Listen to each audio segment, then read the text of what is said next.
ओम नमो भगवते वासुदेवाय।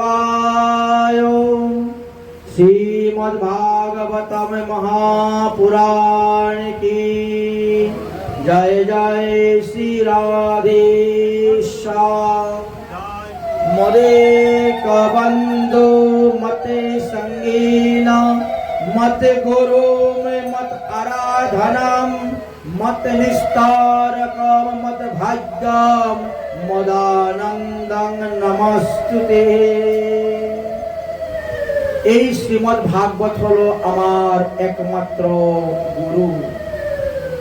এই শ্রীমদ্ ভাগবত মহাপুরাণ হলেন আমার একমাত্র বন্ধু। এই শ্রীমদ্ ভাগবত মহাপুরাণ হলেন আমার একমাত্র সঙ্গী।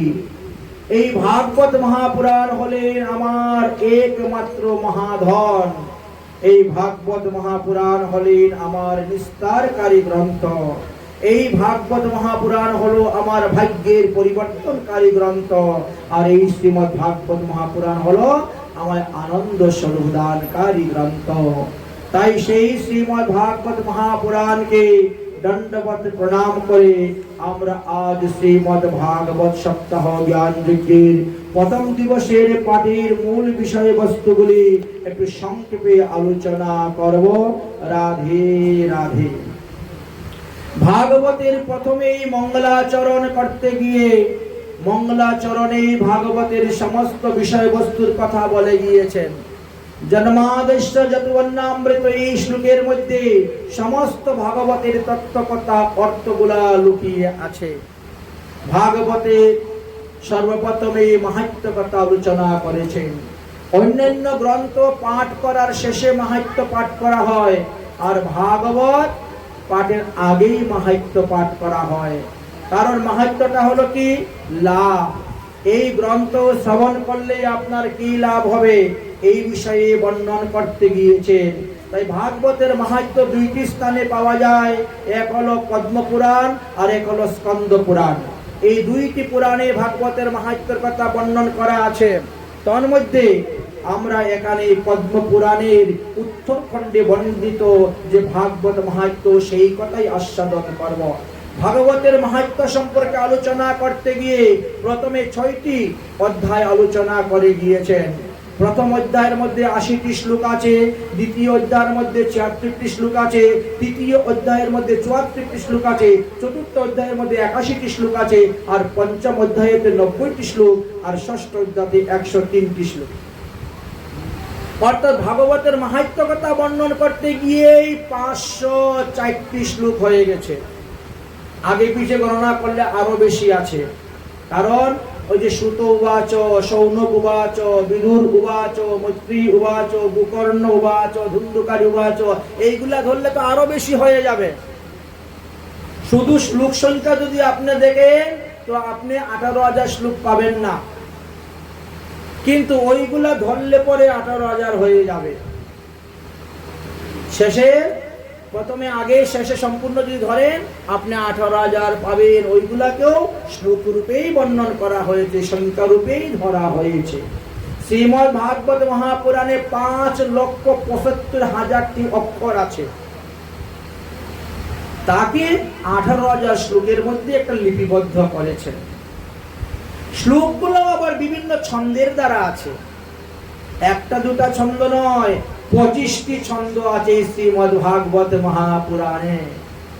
এই জন্য এক একটা শ্লোক ছন্দ অনুসারে পাঠ করলে পরে সেটা গিয়ে সমাধান হবে, না হলে অক্ষরগুলা বেশ কম হয়ে যাবে, শেষে গিয়ে আপনি মিলাতে পারবেন না সুর। এই জন্য ছন্দগুলা জানতে হয়, কোন ছন্দ কত অক্ষর নিয়ে আপনাকে পাঠ করতে হইবে। যাই হোক, তাহলে উত্তর পদ্মপুরাণের উত্তরখণ্ডে বর্ণিত ভাগবতে দেখা গেল প্রথমেই কি করেছেন? ভগবান শ্রীকৃষ্ণকে প্রণাম করেছেন। গ্রন্থের আরম্ভে মঙ্গলাচরণ করতে গিয়ে ভগবান শ্রীকৃষ্ণকে প্রণাম করছেন। কেন করেছেন? বললেন কৃষ্ণকে প্রণাম করলে আর পুনরায় মাতৃগর্ভে এসে জন্মগ্রহণ করতে হবে না, আমার লাগবে না, ওনাকে দেখো। ভগবানকে যদি কেউ প্রণাম করে শ্রদ্ধা দ্বারা, ভক্তির দ্বারা, প্রেমের দ্বারা, কায় মনোবাক্যে, সে পঞ্চাঙ্গে হোক আর ষষ্ঠাঙ্গে হোক, যেভাবেই প্রণাম করুক না কেন, যারা ভগবানকে প্রণাম করেন তাদেরকে মাতৃগর্ভে এসে জন্মগ্রহণ করতে হয় না। কিন্তু এক হস্তে প্রণাম করা নিষিদ্ধ আছে। এক হাতে যদি ভগবানকে প্রণাম করেন তাহলে এই জন্মে যা পুণ্য করেছেন সেটাও নষ্ট হয়ে যাবে, আর পূর্ব জন্মের যে কর্ম ওটাও নষ্ট হয়ে যায়, সৎকর্মের ফল। তাই এক হস্তে প্রণামের আমাদের সনাতন ধর্মের কোনো বিধান নাই। দ্বিতীয়ত হলো, যারা সাষ্টাঙ্গে দণ্ডবত প্রণাম করবে তাদের কোমরের উপরের বাকি কাপড়গুলা খুলে রেখেই করতে হয়। সবস্ত্রে সাষ্টাঙ্গে দণ্ডবত প্রণাম করা নিষিদ্ধ আছে। যদি কেউ করে তাহলে হরিভক্তি বিলাসে বলছেন তার 7 জন্ম কুষ্ঠ রোগ হইবে। অতএব সাষ্টাঙ্গে যারা প্রণাম করবেন তারা পেটাঙ্গ উতার অর্থাৎ কোমরের উপরে যত বস্ত্র আছে সব বস্ত্র খুলে রেখে করো। যার কারণে মহিলাদেরকে তো সাষ্টাঙ্গে দণ্ডবত প্রণাম করাই নিষেধ, পুরুষেরাই করবে, এতে ক্ষতি হবে না। এই যে পঞ্চাঙ্গে প্রণাম করেছেন, যতগুলা ধূলিকণা আপনার কপালে লাগবে, যতগুলা ধূলিকণা আপনার 2 হাতের কনিতে লাগবে, যতগুলা ধূলিকণা আপনার পায়ের হাঁটুতে লাগবে, তত মন্বন্তর কাল আপনি স্বর্গে বাস করতে পারবেন।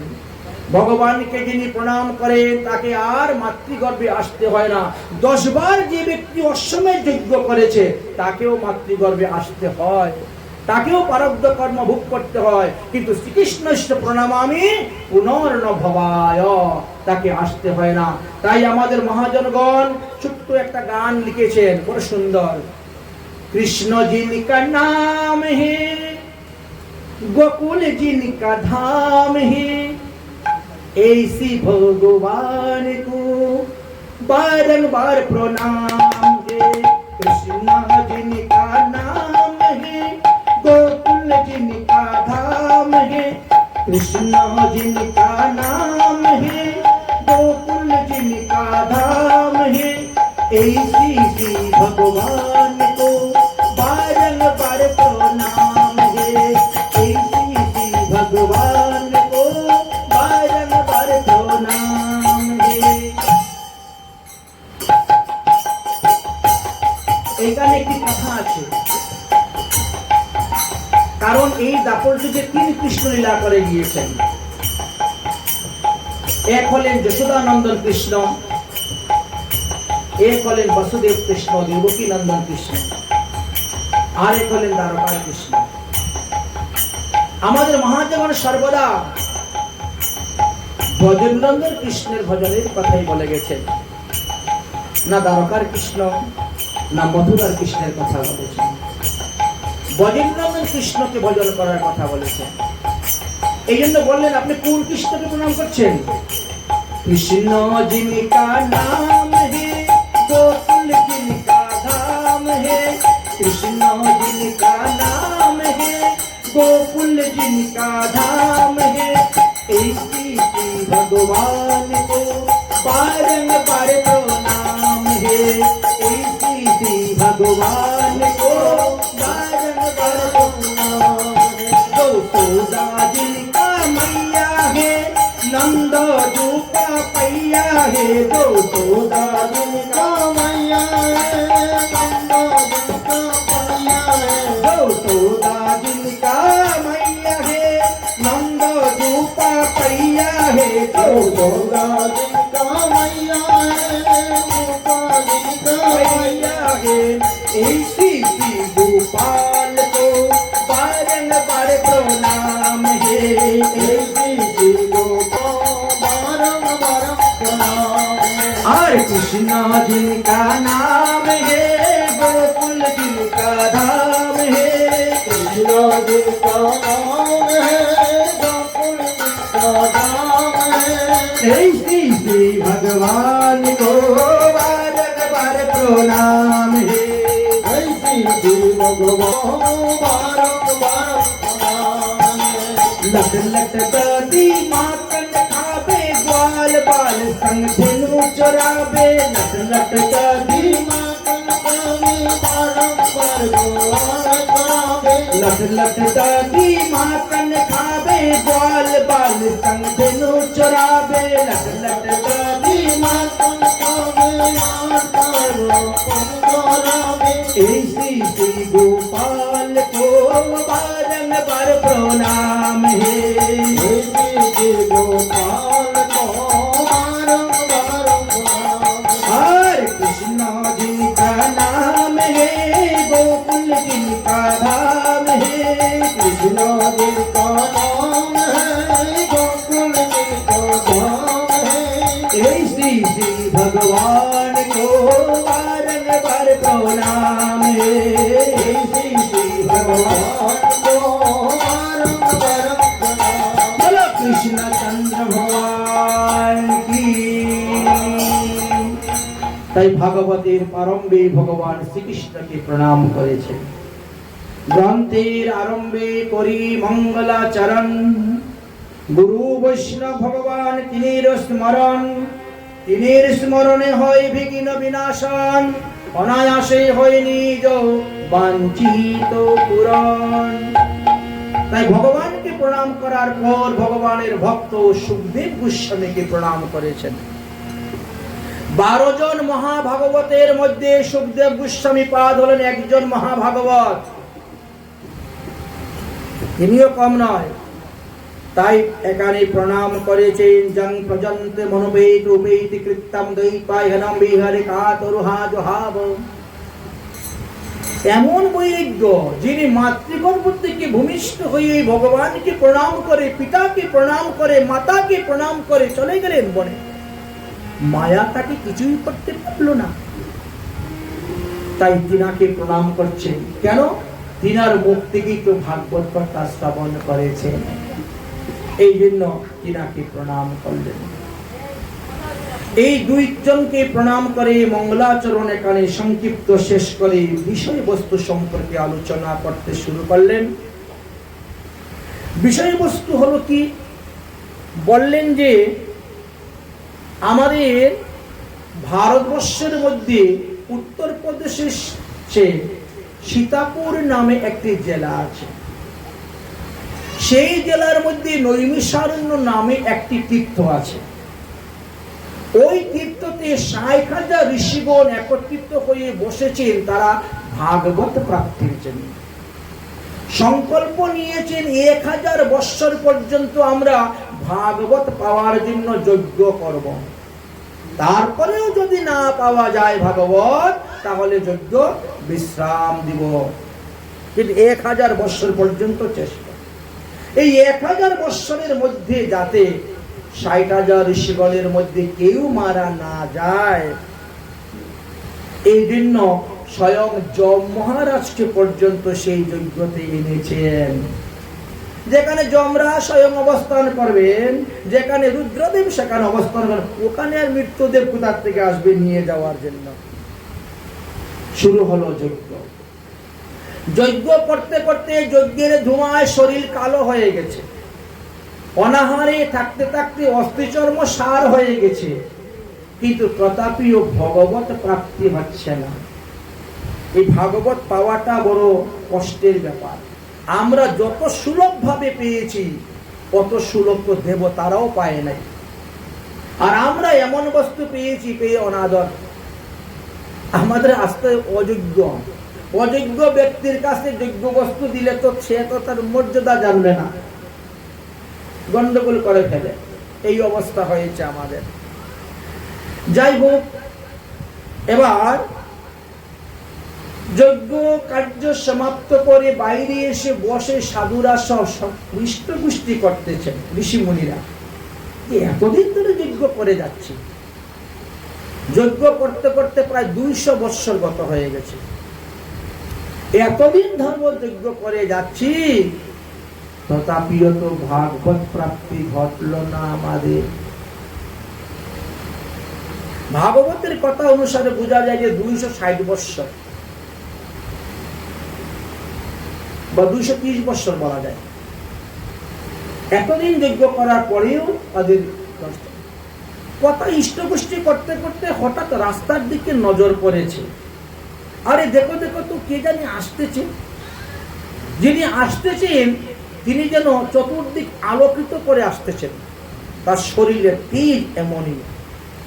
দৃষ্টি পড়ল, আরে দেখো দেখো কে জানি আসতেছেন।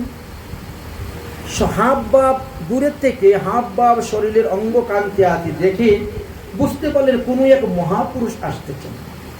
এই জন্য সব মুনি ঋষিরা আসন থেকে উঠে দাঁড়িয়ে গেলেন। যখন নিকটে আসলেন তখন দেখে বুঝতে পারলেন তিনি সুত মুনি। সঙ্গে সঙ্গে সবাই দণ্ডবত প্রণাম করলেন। সুত মুনিও তখন মুনি ঋষিদেরকে প্রণাম করছেন। প্রণাম করে বলছেন, আপনারা আমাকে প্রণাম করছেন, আমি তো আপনাদের নাতির চেয়েও ছোট বয়সে। আর উনি লোমহর্ষণের পুত্র। আর এই ঋষিগণ উনার সঙ্গে চলাফেরা করেছেন। আমি তো আপনাদের ছেলে সমান নয়, নাতি, নাতি হইতে আরো ছোট, আর আপনারা আমাকে প্রণাম করছেন। কি তখন ৬০,০০০ ঋষিগণের মধ্যে অগ্রগণ্য ছিল শৌনক ঋষি। তিনি বললেন, দেখো বাবা, যারা কৃষ্ণ ভক্ত তাদের বয়স দেখতে নাই, যারা বৈষ্ণব তাদের বয়স দেখতে নাই, তাদের সম্পর্ক দেখতে নাই। সে আমার নাতি না সে আমার কি হয় ওটাও দেখতে নাই, কোনো সম্পর্কও দেখতে নাই, কোনো বয়সও দেখতে নাই। তাই শাস্ত্রে বলছেন, তে অপি সর্ব জ্ঞানম বৃদ্ধাংশ কিংকরস্যতি শিষ্যম। তাই বৈষ্ণব দেখলেই দণ্ডবত প্রণাম করবেন। তার বর্ণগত দিক দিয়েও বিচার করবেন না, আশ্রমগত দিক দিয়েও বিচার করবেন না, কুলগত দিক দিয়েও বিচার করবেন না। ইনি কোন কুলের থেকে এসেছেন, কোন বংশ থেকে এসেছেন, কোন জাতি থেকে এসেছেন, কোন গোত্র থেকে এসেছেন, ওটা বিচার করতে নাই। বৈষ্ণব চিহ্ন যাদের আছে তাদেরকে দেখে। এটি করা নিষিদ্ধ। বা ইনি পূর্বে কি করেছেন সেটা নিয়েও সমালোচনা করতে নাই। রত্নাকর দস্তুর কথা যদি আপনি এখন চিন্তা করেন যে ও তো একটা চুর ছিল, ওর লিখা রামায়ণ আমি করবো কেন, তাহলে হলো ও তো ডাকাইত, মহা ডাকাইত। এই জন্য বৈষ্ণবদের পূর্বপুরুষ দেখতে নাই। যাই হোক, সুতমণিকে দণ্ডবত প্রণাম করলেন, সুতমণিও তাদেরকে প্রণাম করলেন। প্রণাম করার পরে বসলেন। বসার পরে শৌনক ঋষি প্রশ্ন আরম্ভ করেছেন। শৌনক ঋষি জীবের মঙ্গলের জন্য, জীবের কল্যাণের জন্য প্রশ্ন করেছেন। কারণ ভগবত ভক্ত বৈষ্ণবের নিকটে যদি কোনো প্রশ্ন করা যায় তাহলে তার সঠিক সিদ্ধান্ত পাওয়া যায়। আর উনি তো সাধারণ ব্যক্তি নয়, উনি ব্যাসদেবের শিষ্য এবং সুখদেবের মুখ থেকে ভাগবত কথা শুনেছেন। সুখদেবের কাছে তো কোনো অপসিদ্ধান্ত নাই, কুসিদ্ধান্ত নেই, উনি সুসিদ্ধান্ত। আবার বলরামের আশীর্বাদে ইনি সুতমুনি হয়েছেন। শোনা মাত্রই কণ্ঠস্থ, মুখস্থ শিখা হয়ে যায়। তিনার কাছের মধ্যে প্রশ্ন করলে আমরা সর্বদা সুসিদ্ধান্তই পাবো। এই জন্য সুসিদ্ধান্ত জানার জন্য জিজ্ঞাসা করলেন, প্রশ্ন শুরু করলেন। তাদের প্রশ্নের উত্তর দিতে গিয়ে এবার ভাগবত কথা শুরু করেছিলেন। সুতমুনি শৌনকাদি ঋষিগণের নিকটে ভাগবত কথা বলেছেন নৈমিষারণ্যে। তাও তখন কলিযুগের 260 বৎসর গত হয়ে গিয়েছে। তারপরে যাই হোক, এবার জীবের মঙ্গলের জন্য তারা একের পর এক প্রশ্ন আরম্ভ করলেন। আর সুতমুনি সেই সমস্ত প্রশ্নের উত্তর দিতে গিয়ে শ্রীমদ্ ভাগবত কথা আরম্ভ করেছিলেন। তিনি বললেন, আপনারা আমাকে যে সমস্ত প্রশ্ন করেছেন এই সমস্ত প্রশ্নের উত্তরই শ্রীমদ্ ভাগবতে আছে। কালো বালো মুখাগ্রাস তাস নির্ণানি হেতবে শ্রীমদ্ ভাগবতী বার্তা কলৌ কিরণে ভাষিতম। শ্রীমদ্ ভাগবত এর মধ্যে সমস্ত তত্ত্ব কথা আছে। ভাগ্য ভালো যে সুখদেব গোস্বামী পাদ আমাদের জন্য এই ভাগবতটা রেখে গিয়েছেন। কারণ এই ভাগবত নেওয়ার জন্য দেবতারা এসেছিলেন। ব্যাসদেব যখন মহাভারত রচনা করেছিলেন, লেখাতে ৬০ লক্ষ শ্লোক দিয়ে করেছিলেন, তাই না? তো দেবতারা তো এসে ৩০ লক্ষ শ্লোক নিয়ে চলে গেছিল। ঠিক তেমনি ভাবে তারা ভাগবত নেওয়ার জন্য এসেছিলেন। কিন্তু সুখদেব গোস্বামী পাদ বিচার করে দেখলেন, দেবরাজ ইন্দ্র স্বার্থ ছাড়া এক পাও চলে না।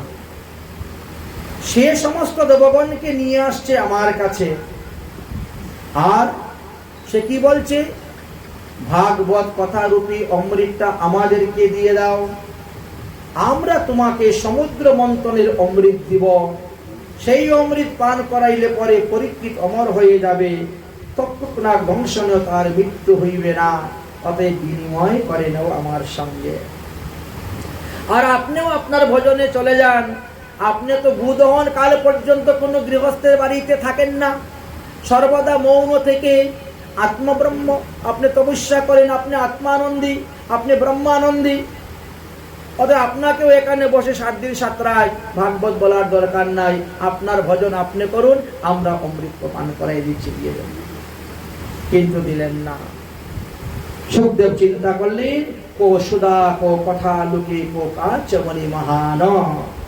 আরে এত দেখি আমাকে কাজ দিয়ে মণি নিতে এসেছে। সমুদ্র মন্থনের অমৃতকে বলা হচ্ছে কাঁচ, আর এই ভাগবত সপ্তাহ জ্ঞান যোগ্য শ্রীমদ ভাগবত মহাপুরাণকে বলা হয়েছে মণি, পরশমণি। কাঁচ দিয়ে পরশমণি নিতে এসেছে। আরে না না, তোমাদেরকে দিব না। বলে কেন? শাস্ত্রে একটা নিষেধ আছে, ও ভক্তাংশ বিজ্ঞায়ন দদৌষ কথামৃতম, অভক্তদেরকে ভাগবত কথা দিতে নাই। তবে যাও, তোমাদেরকে ভাগবত দিব না। দেবতারা পর্যন্ত নিরাশ হয়ে চলে গেলেন, আর সেই ভাগবতটা আমরা পেয়েছি। ভাগবত প্রতিদিন শ্রবণ করা যায়, প্রতিদিন পাঠ করা যায়, এতে কোনো নিষেধ নেই। কিন্তু একটা নিয়ম আছে, যতদিন আপনি ভাগবত শ্রবণ করবেন বা ভাগবত পাঠের একটা সংকল্প করে নিয়ম করে করবেন, তখনই আপনার লাভ হবে। এই কলিযুগের মানুষ 1 বৎসর ব্রহ্মচর্য পালন করে থাকা, ভূমিতে শয়ন করা, অভিসন্ন গ্রহণ করা, চুল দাড়ি মুছ নখ না কাটা, সাবান শ্যাম্পু ব্যবহার না করা সম্ভব নয়। নিয়ম হয়েছে, আপনি যতদিন ভাগবত পাঠের সংকল্প নিয়ে করবেন, ততদিন আপনাকে ওইভাবে ব্রহ্মচর্য পালন করতে হবে। আপনি সংকল্প করেন, আমি 1 বৎসর ব্যাপী ভাগবত পাঠ করব। প্রতিদিন 1 অধ্যায় করে পাঠ করুন, কিন্তু 1 বৎসরই আপনাকে এই নিয়ম পালন করতে হবে। আমি 10 জায়গায় যাব, 2400 লেচ্ছ পেয়ে খাবো, 10 জনের সঙ্গ করব, আর প্রতিদিন বসে 1 অধ্যায় করে ভাগবত পাঠও করব, তাহলে ভাগবতের ফল পাওয়া যাবে।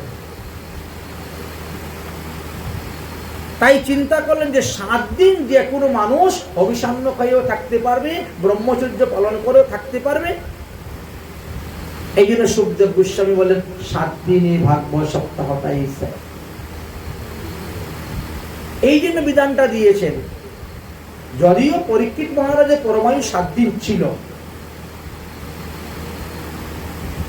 কিন্তু পরেও তো তিনি বিধানটা আরো করতে পারতেন। বলছেন যে এই জন্য 7 দিনের বিধানটা দেওয়া হয়েছে। 7 দিনের পাঠে আপনি যে ফল পাবেন, ওই 1 বৎসর পাঠে সেই ফলই পাবেন। যার কারণে এই 7 দিনের বিধানটা দিয়ে গেছেন। সপ্তাহ সুতরাং চৈব সর্বদা মুক্তিদায়কম। তার প্রমাণ স্বরূপ দেখাইতে গিয়ে বললেন এই কথা সনকাদয় সুকাদি। সনক সনাতন সন্নন্দ সন্নত ঋষি এই কথা দেবশ্রী নারদকেও বলেছেন যে নারদ মুনি, এই ভাগবত সপ্তাহটা 7 দিনে দেওয়াটা ইচ্ছা। সৌনকাদি ঋষিগণ বললেন, এই সনক ঋষি যে নারদ মুনির সঙ্গে চতুর্শনের কোথায় কখন দেখা হয়েছিল বলে সে তো আরেক কাহিনী। কোন এক সময় দেবর্ষী নারদ পৃথিবী ভ্রমণ করতে এসেছিলেন। পৃথিবীতে বহু তীর্থ, আমাদের এই ব্রহ্মাণ্ডের মধ্যে 60,000 কোটি তীর্থ আছে, 60,000 কোটি তীর্থ। তো দেবর্ষী নারদ তীর্থ ভ্রমণ করতে তো বেরিয়েছেন, যেখানে যান সেখানেই দেখেন সব যবনেরা বাসা করে বসে আছে তীর্থের মধ্যে।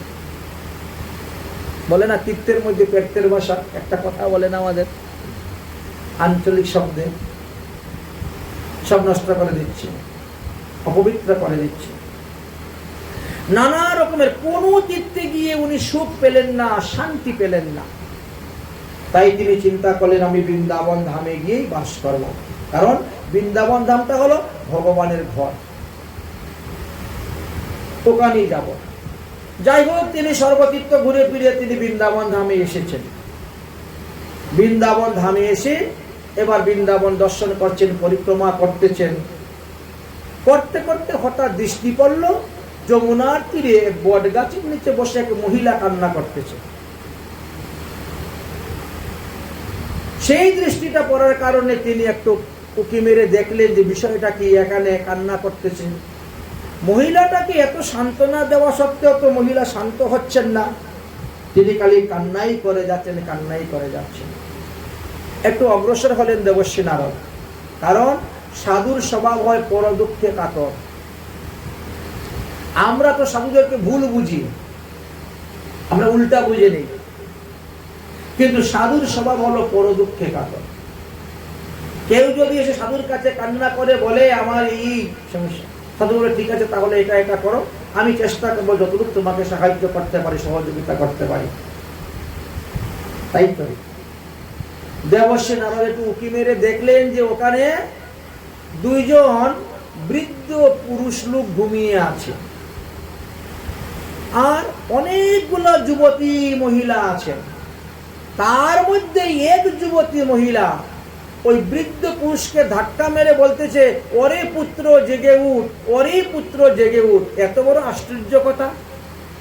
আর মা হবে বৃদ্ধা, আর ছেলে মেয়েরা থাকে যুবক যুবতী, তাই না? কিন্তু এখানে তো বিপরীত, মাকে দেখা যাচ্ছে 16 বৎসরের একটা কিশোরীর মতো, আর ছেলেগুলাকে দেখা যাচ্ছে কয়েকশো বৎসরের বৃদ্ধ। চুল পেকে গেছে, দাঁত পড়ে গেছে, চামড়া কুচকুচ হয়ে গেছে। এমন এমন বিপরীতটা দেখে তো সবারই আশ্চর্য লাগে। কিন্তু আশ্চর্য রহস্য তার খোঁজার গেলেন না কেন? নারদ মুনি হলেন ব্রহ্মচারী, তিনি মহিলাদের নিকটে বেশি জানতেন না, একটু দূরে দূরেই থাকেন, আর কখন মায়ায় ধরে ফেলে বলা যায় না, এই ভয়ে তিনি একটু দূরে দূরেই থাকেন। তাই একটু উকি মেরে দেখতেই বলছেন যা ওখানে গিয়ে লাভ নেই, ওখানে সব মহিলারা, আমি এখান থেকে সরে যাই। কিন্তু ওই মহিলারা দেখে পেলে যে মেয়েরা কান্না করতেছেন, তিনি দেখে বলছেন ভূ ভূ সাধু খনম তিষ্ঠ মাম চিন্তম অপি না সনম। দাঁড়াও দাঁড়াও সাধু বাবা, দাঁড়াও দাঁড়াও দাঁড়াও, যেও না যেও না সাধু বাবা। আপনাদের মতো সাধুদেরকে দর্শন করলে সমস্ত অমঙ্গল দূর হয়ে যায়। সাধু দর্শনেই মনের ময়লা চলে যায়। দাঁড়াও সাধু বাবা, দাঁড়াও সাধু বাবা। আপনার মতো সাধুদের দর্শন পেয়ে, তাদের উপদেশ পেয়ে ধ্রুব 5 বৎসরে ভগবান পেয়ে গেছে, প্রহ্লাদ 5 বৎসরে ভগবান পেয়েছে। কত কত মানুষের মঙ্গল হয়েছে, কল্যাণ হয়েছে। আমার দুঃখের কথা দুটা শুনো সাধু বাবা। নারদ মুনি বলছেন তাহলে তোমার নাম কি, তোমার দুঃখের কারণ কি বলো? তখন সেই রমণী 2 হাত জোর করে নারদ মুনিকে বলছেন অহম ভক্তি রীতিরাক্যাম ইমুমে তরায় মত। আমার নাম হলো ভক্তি দেবী, আমি ভগবানের সৎ শক্তি থেকে উৎপন্ন হয়েছে। ভগবানের অনন্ত শক্তির মধ্যে 3 শক্তি প্রধান, সৎ, চিৎ, আনন্দ। সৎ শক্তি থেকে ভক্তি দেবী, চিৎ শক্তি থেকে আমাদের সব জীবেরা, আর আনন্দ শক্তি থেকে রাধারানী, লাদিনী শক্তি। সংক্ষেপে কথা, তাহলে ভক্তি দেবী আমাকে দেখাশোনার জন্য আমাকে 2টা ছেলে দিয়েছেন, জ্ঞান আর বৈরাগ্য।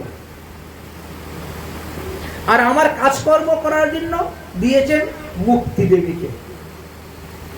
মুক্তি দেবী হলেন ভক্তি দেবীর দাসী। আমরা ভক্তি রাজ্যে প্রবেশ না করে আমরা মুক্তি চাই, মুক্তি চাই, মুক্তি। তো মুক্তিটা দিবে কে? না কালী দিতে পারবে, না দুর্গা দিতে পারবে, না মনসা দিতে পারবে, সন্তোষীমা দিতে হবে, বিশ্বহ দিতে হবে। ওইগুলো নিয়ে তো আমরা ব্যস্ত। প্রত্যেক ঘরে ঘরে দেবেন, হ্যাঁ, বিশ্বরী পূজা, কালী পূজা, মনসা পূজা, সন্তোষী মায়ের পূজা। আরে এদের কাছে মুক্তি নাই। এরা কোথা থেকে মুক্তি দিবে না আপনাকে? মুক্তি তো ভক্তি দেবীর কাছে। ভক্তি দেবীর দাসী। ভক্তি দেবী যখন বলবেন এই মুক্তি, ওই মহিলাটাকে মুক্তি দিয়ে দিত, সঙ্গে সঙ্গে শেষ, চলে গেল। এখন আমার জন্ম হয়েছিল কোথায় জানো? উৎপন্ন দ্রাবিড় দেশে বৃদ্ধম কর্ণাটকে গোতা। ভারতবর্ষের দ্রাবিড় দেশে আমার জন্ম হয়েছিল, কর্ণাটকে আমি বড় হয়েছি, মহারাষ্ট্রে অনেক জায়গায় ঘুরেছি, অনেক সম্মান পেয়েছি। কিন্তু গুজরাটে যখন গিয়েছিলাম, ওখানে লোক এত পাপী, এত অনাচারী, এরা একেবারে আমার হাড়গুড় ভেঙে দিয়েছে, নষ্ট করে দিয়েছে একেবারে। ভক্তি বিন্দু মাত্র নেই। যেখানে ভক্ত নাই সেখানে ভক্তি দেবী দুর্বল হয়ে যান। এই জন্য আমি সেখানে দুর্বল হয়ে গেছি। আমি চলতে পারি না, উঠতে পারি না। আমার ছেলে দুইটা তখন চিন্তা করলো, মা যদি গুজরাটে থাকে তাহলে আমার মা মরে যাবে। প্রত্যেকেরই মা বাপের প্রতি একটা স্নেহ থাকে, মমতা থাকে। তবে মাকে যেমন তেমন করে বাঁচাতে হবে।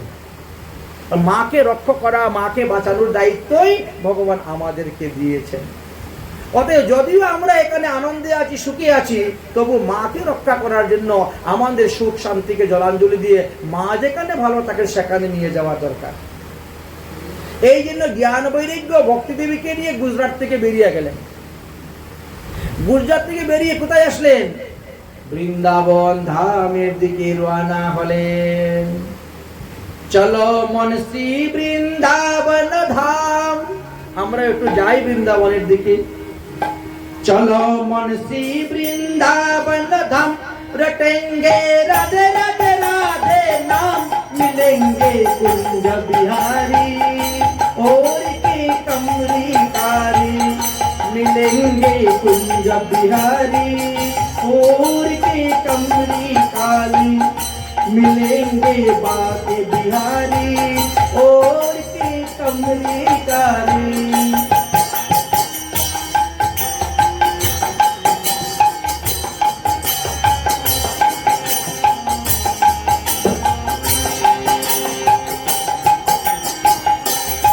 चला मनसी वृंदावन धाम, चला मनसी वृंदावन धाम, चला मनसी वृंदावन धाम, रटेंगे राधे राधे राधे नाम, मिलेंगे कुंज बिहारी और की कमरी कारी, मिलेंगे बाके बिहारी और की कमरी कारी।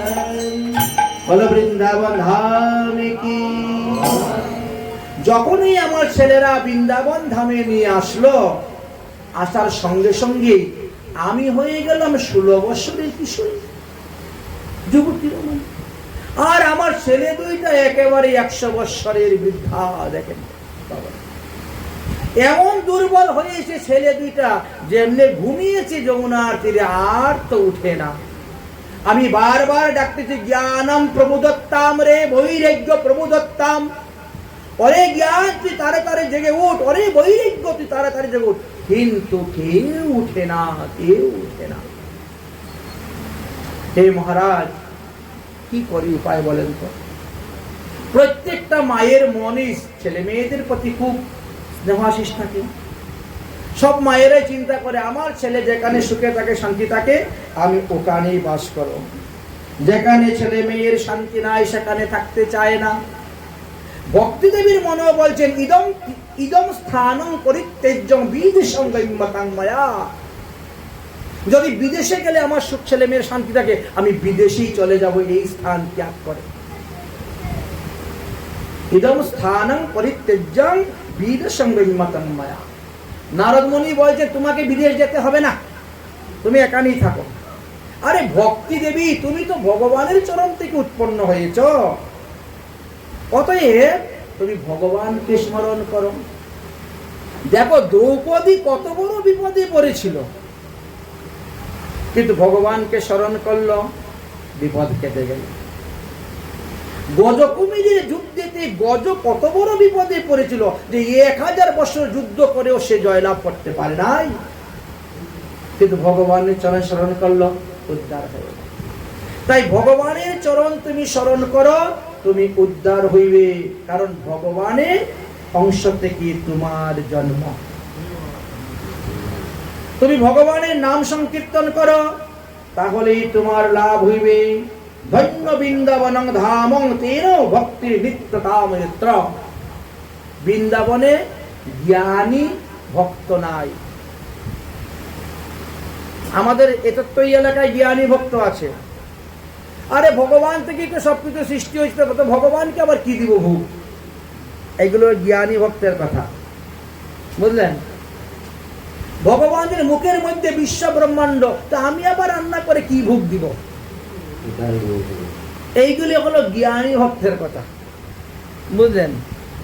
এই জন্য বৃন্দাবনে কিন্তু জ্ঞানী ভক্ত নাই, সবাই প্রেমী ভক্ত। ভগবানের সেবা করে সুখ পাবো, এই মাত্র অভিলাষ। ভগবানকে সেবা করে সুখ দিচ্ছেন তারা সবাই জ্ঞানী ভক্ত, সবাই প্রেমী ভক্ত।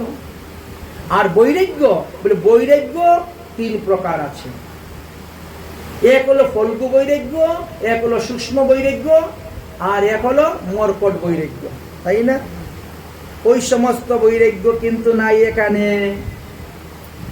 বৃন্দাবনে যাহা আছে সব সাত্ত্বিক। এরা বৈকারে বৈদিক ক্রিয়াহীন, রাকারেতে রাধা কৃষ্ণ ভজে চিরদিন, গুকারেতে গিরিধারী গোপী বল্লভ কৃষ্ণ। গিরিধারীর সেবা করে। ওই আমাদের দেশের বৈরাগী নয়, দুপুর বেলা ভগবানের ভোগ দিল, রাত্রিবেলা মাছ খাইল, ওইসব বৈরাগী নয় কিন্তু, বুঝলেন? একজনে আরেকজনের স্ত্রী নিয়ে বৈরাগী বৈষ্ণবী হয়ে যায়, ওই বৈরাগীর কথা কিন্তু এখানে বলেন নাই। বলছেন বৃন্দাবনে ওইসব নাই। এই কারণে তোমার জ্ঞান আর বৈরাগ্য দুইটা অচৈতন্য হয়ে পড়ে আস। তার ভক্ত নাই তো, যার ভক্ত নাই সে থাকবে কেমন করে এখানে? তার শক্তি হবে না, তার সবল হবে না, চলার শক্তি হবে না। এবার বুঝতে পেরেছো? অতএব তুমি এখানেই বসে ভগবানের ভজন করো, ভজন করো এখানে বসে, অবশ্যই কাজ হবে। দেখো দেবী, এটা হলো কলিযুগ। কলিযুগে 1 পাদ মাত্র ধর্ম, আর 3 পাদই অধর্ম। এই জন্য অধর্মের সংখ্যা বেশি, ধর্মের সংখ্যা কম। ধর্ম কর্ম করে লোকে খুব কম, আর যারা করে তার মধ্যে অনেকে জানেই না ধর্ম কাকে বলে। সবই মনে করে ধর্ম। ছেলের বিয়ে দিল, 10টা পাটাকষি কেটে দিল, 10 গ্রামের মানুষ নিমন্ত্রণ করে খাওয়াই দিল, মনে করে কত বড় ধর্ম করেছে। এই যে কত বড় অধর্ম করেছে সেটা তো বুঝতেই পারে না। তো অধর্মকে ধর্ম বলে অনেকে মনে করে, লাফালাফি ফালাফালি করতে শুরু করে দেয়। এই জন্য প্রকৃত ধর্মের রহস্য বুঝে এমন লোক বড় কম, আবার বুঝে পালন করে তার মধ্যে আরো কম। অনেকে আছে বুঝে জানে কিন্তু পালন করে না, হয়তো তার সেই রকম পরিবেশ নাই, নানা রকমের অসুবিধায় করে না। আর অনেকে অনিচ্ছা সত্ত্বেও হয় তাকে না করার। এতে লুপ্ত সদাচার। এই জন্য কলিযুগের মানুষের সদাচার বড়ই কম। সদাচারী ভক্ত পাওয়া বড় দুর্লভ। সমস্ত গ্রাম হাঁটলে পরে 2-1টা পাওয়া যায়, এমনই সদাচারী পাওয়া বড় দুর্লভ। তখন ভক্তিদেবী বলছেন, এইসবের কারণ কি জানেন? এইসবের কারণ হলো পরীক্ষিত। পরীক্ষিত আবার কি দোষ করলো? আপনি এখানে আবার পরীক্ষিতকে টেনে আনছেন, বলি কেন? পরীক্ষিত যদি ওই সময় কলিকে মেরে দিত, তাহলে সত্যযুগ চলে আসতো, সবাই সদাচারী হয়ে যেত। আমাদের স্বভাব এইটা, আমাদের কোনো কিছু হইলে আমরা কারো না কারোর উপর একটা দোষ দিয়ে দিই, তাই না? অমুকের কারণে আমার এইটা হয়েছে, অমুকের কারণে আমার ওটা হয়েছে। একবার চিন্তা করি না যে আমার পূর্বজন্মে প্রারব্ধ কর্মে এইটা হয়েছে। আমি নিশ্চয়ই পূর্বজন্মে কোনো খারাপ কর্ম করেছিলাম, কুকর্ম করেছিলাম, যার কারণে আমার এটা হয়েছে। ওটা না, অমুকের কারণে আমার এটা হয়েছে, তাই না? কোন জন্মে করেছিলাম পাপ, আর কেবা দিল বা ব্রহ্মসাপ, সেই পাপের ফল এখন ভোগ করে যাচ্ছি, তা না বলে অমুকে আমার এটা করেছে বলে ধরে থাকে। আজ ভক্তি দেবীও বলছেন, কলিকে যদি ওই সময়ে পরীক্ষিত মেরে দিতেন, তাহলে তো সত্য যুগ চলে আসতো, তাহলে আর দুঃখ হতো না, কষ্ট হতো না, 4-5 ধর্মই থেকে যেত। তখন নারদ মুনি বলছেন, অগো ভক্তি দেবী, পরীক্ষিত মহারাজ ছিলেন সারগ্রাহী। সারগ্রাহী, উনি সারটা গ্রহণ করেছেন, জানেন? সার। তিনি জানেন যে সত্য যুগের 10,000 বছর তপস্যা করে মানুষ যে পুণ্য ফল লাভ করতে পারে নাই, ত্রেতা যুগে 1000টি যজ্ঞ করে মানুষ যে পুণ্য ফল লাভ করতে পারে নাই, দাপর যুগে 100 বছর কৃষ্ণ অর্চন করে যে পুণ্য ফল লাভ করতে পারে নাই, আর কলিযুগের মানুষ তো অষ্টক হরিনাম সংকীর্তন দ্বারা সেই ফল লাভ করতে পারবে।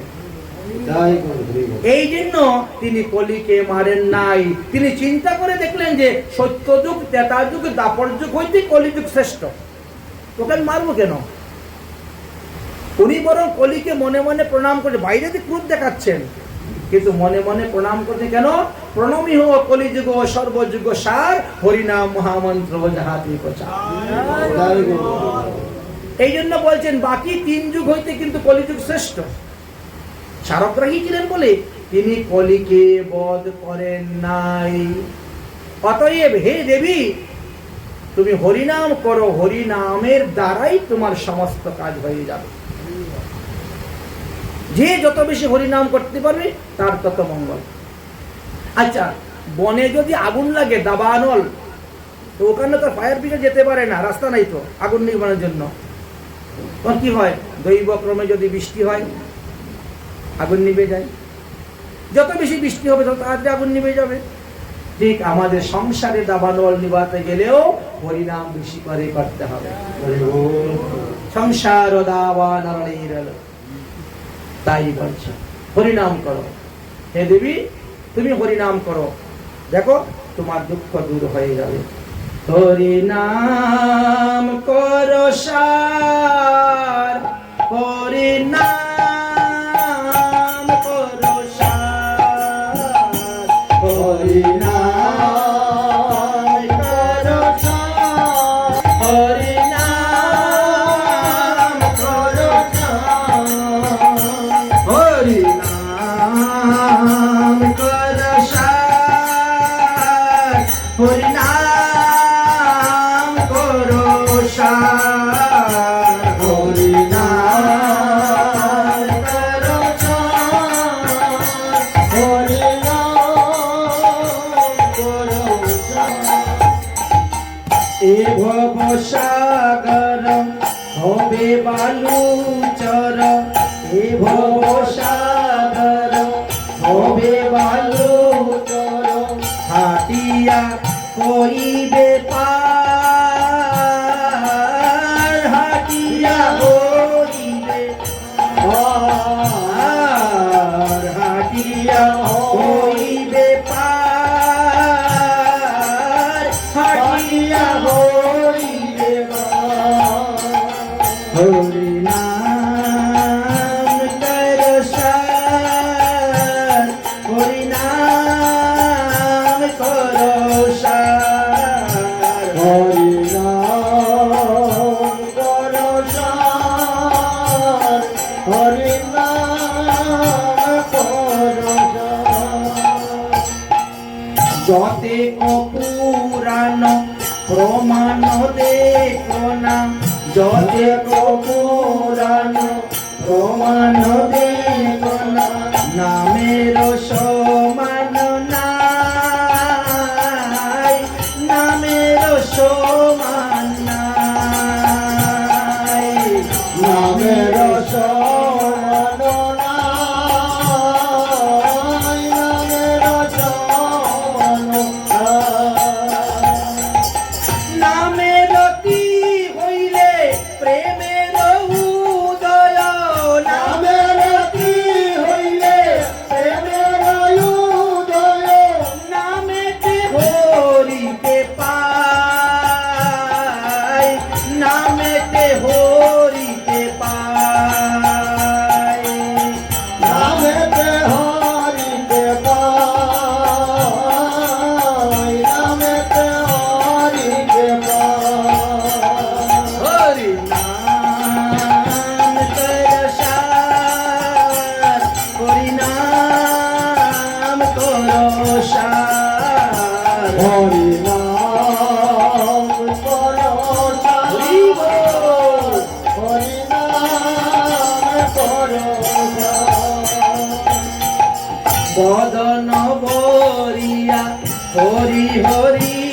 বল বদন হরি বল হরি বল এ মন সুলভ কবে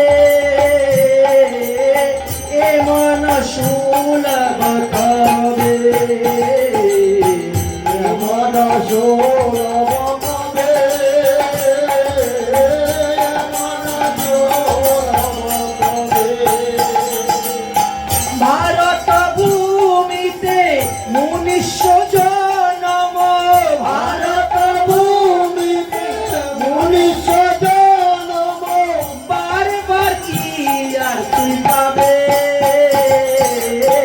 বারবার আর কি তুই পাবে হরি নাম কর সার হরি নাম কর সার হরি নাম করো সার হরি নাম করো সার শ্রবণ কীর্তন করয়নুকন শ্রবণ কীর্তন করয়নুকন অসত কথা ছাড়ি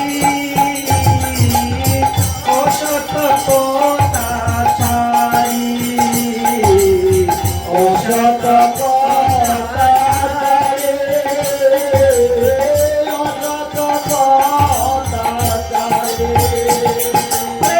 কহে প্রেমানন্দ মানুষ জনম কহে প্রেমানন্দ মানুষ জনম সকল করো তাড়াতাড়ি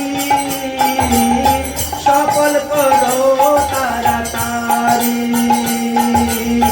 কহে প্রেমানন্দ মানুষ জনম কহে প্রেমানন্দ মানুষ জনম সকল করো তাড়াতাড়ি সকল করো তাড়াতাড়ি হরি নাম করো সার হরি নাম করো সার হরি নাম